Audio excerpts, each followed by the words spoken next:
आता माझ्या मिस्टरांना होती पिण्याची आदत. म्हणजे माझा मोठा मुलगा 6 वर्षाचा होता आणि लहान मुलगा 3 वर्षाचा होता, तेव्हापासून माझ्या मिस्टरांना पिण्याची आदत होती. व्यवस्थित घरामध्ये आणायचं नाही आणि थोडंसं शिवी वगैरे असं द्यायचं, ते आवडायचं नाही. मग आम्ही 4 बहिणी होती, तर मग मी काय म्हणायची की बुवा व्यवस्थित आणत नाही, हा तर हिला घेऊन जाते. मग मी तिथं होते, तर तिथं आहे ना जळगावच्या मावशी यायच्या, असं आरती वगैरे जशा आता या ताई त्या जातात, तर त्या मावशी यायच्या.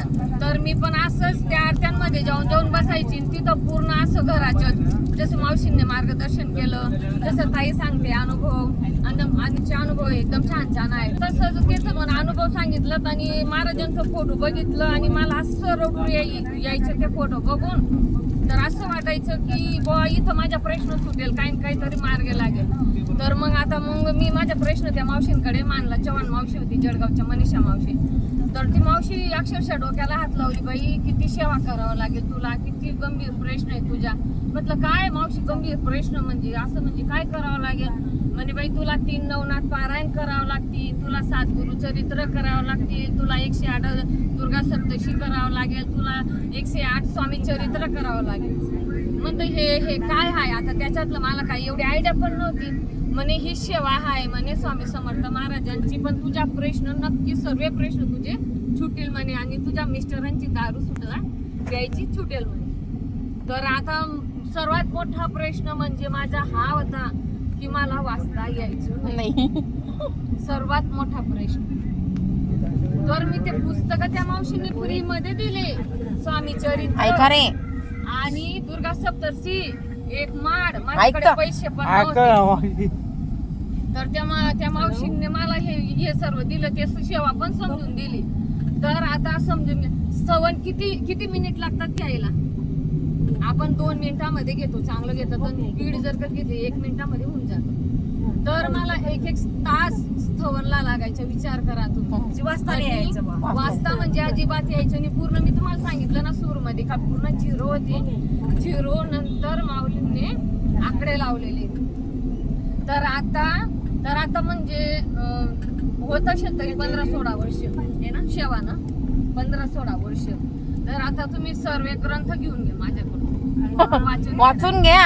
असं कसं यायला लागलं मग तुम्हाला? काय माहित माऊलींची महाराजांना माहित. आता तुम्ही म्हणता काय आम्हाला स्पीड वाचता येत नाही, महाराजांना मुद्रा करते, मला स्पीड यायला पाहिजे माझ्या तोंडाने, असं वाटतं काय तर म्हणा. आता सर्व ग्रंथ वाचून घेतात महाराज. हो आणि हे पारायण ते किती केले, सप्ताह केले. आता ते झालं, ते तो सर्वात अगोदरचा प्रश्न सुटला. त्यानंतर मग माऊली हे काय म्हणायचे, मी ना म्हणजे मला जास्त वाचता यायचं नाही, पण मी काय सांगायची त्या मावशीला, मावशी तुम्ही जिथं गाडी घेऊन जाणार तिथं मी येईल, मला फक्त तुम्ही सोबत घेऊन चला. कारण की हे बघा आपल्याला आपले माऊली काय सांगतात की तुम्ही 20% सेवा करा आणि बाकीचे 80% तुम्ही ग्रामाभियान करा.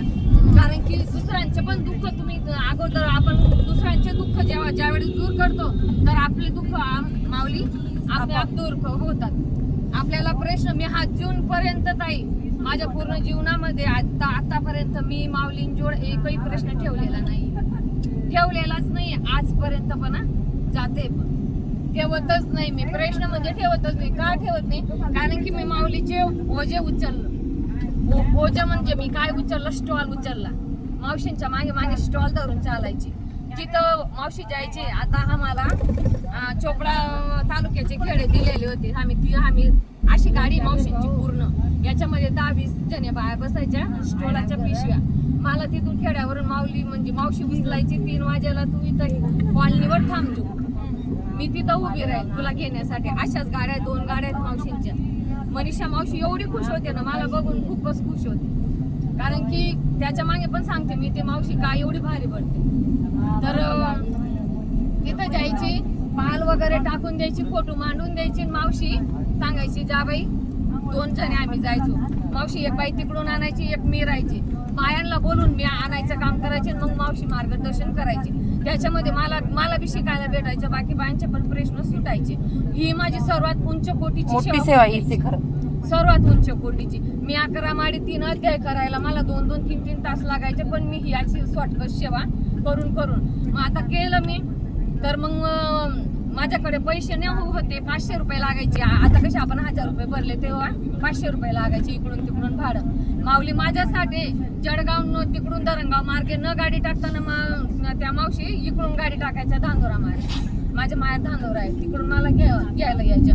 मग म्हणे दुर्गा खूप सेवा करते पण तिला नवनाथ पारायणला मला घेऊनच जायचंय म्हणे. तर मग इकडून गाडी टाकून मला नवनाथ पारायणला घेऊन गेली त्या मावशी. तर ते नवनाथ पारायण हे तेव्हापासून केलेले, तर आता कुठे नंबर लागले.